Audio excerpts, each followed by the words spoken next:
वक्फ संशोधन अधिनियम मुस्लिम समाज के डेवलपमेंट के लिए एक बहुत बड़ा मील का पत्थर साबित होगा। सही मायनों में सपा और कांग्रेस मुसलमानों का की हितैषी होती तो इस अमेंडमेंट का साथ देती। मैं तो उसकी ज्वाइंट पार्लियामेंट कमेटी में एक मेंबर के तौर पर था। बंगाल में दुर्भाग्य है, मैं तो बंगाल कई बार जा चुका हूँ। ममता बनर्जी तुष्टीकरण की राजनीति के लिए कुछ भी कर सकती हैं। अब वहाँ एक ही समाधान बचा है, प्रेसिडेंट रूल। विरोध केवल वो लोग कर रहे हैं वक्फ की जमीनों पर जिन लोगों ने अवैध कब्जे कर रखे हैं। जो बाबा साहब भीमराव अम्बेडकर जी का संविधान है उसे ये लोग नहीं।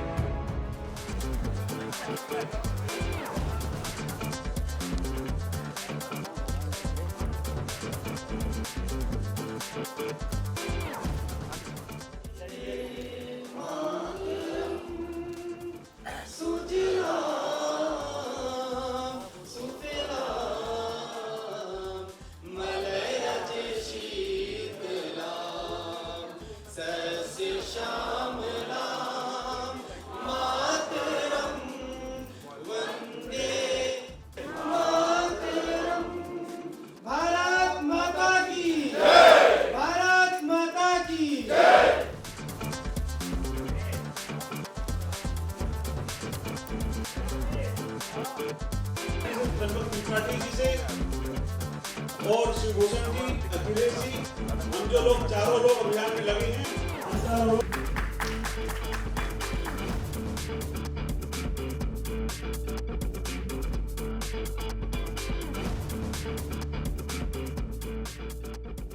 वक्फ विवाद को लेकर जन जागरण आज किया जा रहा है, क्या उद्देश्य? देखिए, वक्फ संशोधन अधिनियम मुस्लिम समाज के डेवलपमेंट के लिए एक बहुत बड़ा मील का पत्थर साबित होगा जो मोदी सरकार लेके आई है। वक्फ के माध्यम से आम मुसलमानों का विकास हो, आम मुसलमानों की तरक्की हो, इन चीज़ों को सुनिश्चित करना हमारी मोदी सरकार की जो जिम्मेदारी थी उस जिम्मेदारी पर पूरी तरीके से खरी उतरी है। वक्फ के माध्यम से गरीब पासमानदा मुसलमानों का भला हो, विकास हो, मुस्लिम महिलाओं का भला हो, विकास हो, इसी एजेंडे के साथ ये अधिनियम आगे बढ़ रहा है। ये जन जागरण अभियान हम उत्तर प्रदेश के हर जनपद में चलाएंगे और आम मुसलमानों तक पहुंच के वक्फ संशोधन की खूबियां बताएंगे और किस तरीके से उनको वक्फ की संपत्तियों से लाभ पहुंचा पाए, इन बिंदुओं पर उनसे चर्चा करेंगे। विपक्ष देखिए, सपा और कांग्रेस अपनी राजनीतिक स्वार्थ में इतनी अंधी हो गई है कि उसको मुसलमानों का भला रास नहीं आ रहा है। लेकिन अगर सही मायनों में सपा और कांग्रेस मुसलमानों का की हितैषी होती तो इस अमेंडमेंट का साथ देती। ये वक्फ अमेंडमेंट एक्ट पारित हुआ है लोकसभा से और मैं तो उसकी ज्वाइंट पार्लियामेंट कमेटी में एक मेंबर के तौर पर था। हम लोग देश के 10 शहरों में गए और जितने भी इसमें स्टेक होल्डर हैं, मुस्लिम समाज में पसमानदा समाज, वहाँ के वक्फ बोर्ड स्टेट्स की सभी स्टेक होल्डरों से बात किया। दिल्ली में लगभग 3 दर्जन बैठकें हुई और इतने सब बैठकों के बाद हम लोगों ने इसका जो है बिल यहाँ पर लाए और जेपीसी में आया, पास हुआ, एक्ट बन गया है और ये पूरे देश में लागू रहेगा। लेकिन वो कुछ लोग, मुस्लिम समाज के वो लोग जिनका वक्फ संपत्तियों पर कब्जा रहा है, वही मुखर हैं, वही कर रहे हैं। लेकिन जो गरीब और पसमानदा समाज है वो पूरी तरह से वक्फ की से एक्ट से खुश है। तो बंगाल में हिंसा हुई है, बंगाल में दुर्भाग्य है, मैं तो बंगाल कई बार जा चुका हूँ। ममता बनर्जी तुष्टीकरण की राजनीति के लिए कुछ भी कर सकती हैं। आज वहाँ का हिंदू द्वैम दर्जे का नागरिक है। अब वहाँ एक ही समाधान बचा है, प्रेसिडेंट रूल लगाकर वहाँ चुनाव कराना, क्योंकि ममता बनर्जी मुस्लिम तुष्टीकरण के लिए किसी नीचे से नीचे स्तर तक गिर सकती हैं। दुखद।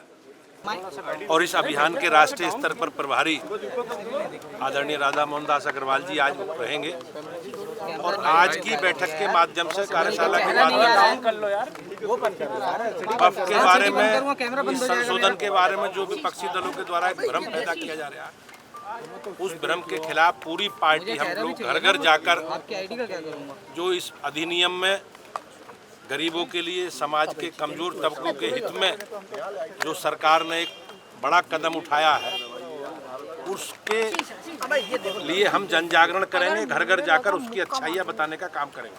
सर, लगातार कई ऐसे लोग हैं जो उसका विरोध भी कर रहे हैं। विरोध केवल वो लोग कर रहे हैं जो वक्फ की जमीनों पर जिन लोगों ने अवैध कब्जे कर रखे हैं, भू माफियाओं लोग विरोध कर रहे हैं। ये बिल उन्हीं लोगों से छुटाकर जमीनों को गरीबों के हितों में इस्तेमाल करने के लिए, गरीबों के कल्याण के लिए, समाज के कमज़ोर वर्गों के इस्तेमाल के लिए ये कानून बना है। और मैं निश्चित रूप से भारत की संसद को और माननीय प्रधानमंत्री जी के नेतृत्व को धन्यवाद करता हूँ। और हम सब लोग मिलकर इस बिल के बारे में, इस अधिनियम के बारे में घर घर जाकर उनकी सबकी चर्चा करेंगे। इसकी कार्य योजना आज हम लोग बनाएंगे। सर वक्फ बिल के नाम पे सर बंगाल को जलाया जा रहा है, क्या कहेंगे सर?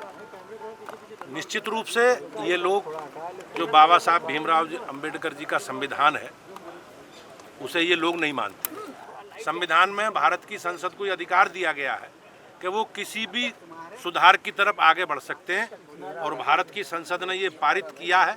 मैं निश्चित रूप से कह सकता हूँ कि समाज के कमजोर वर्गों के सबके हित में।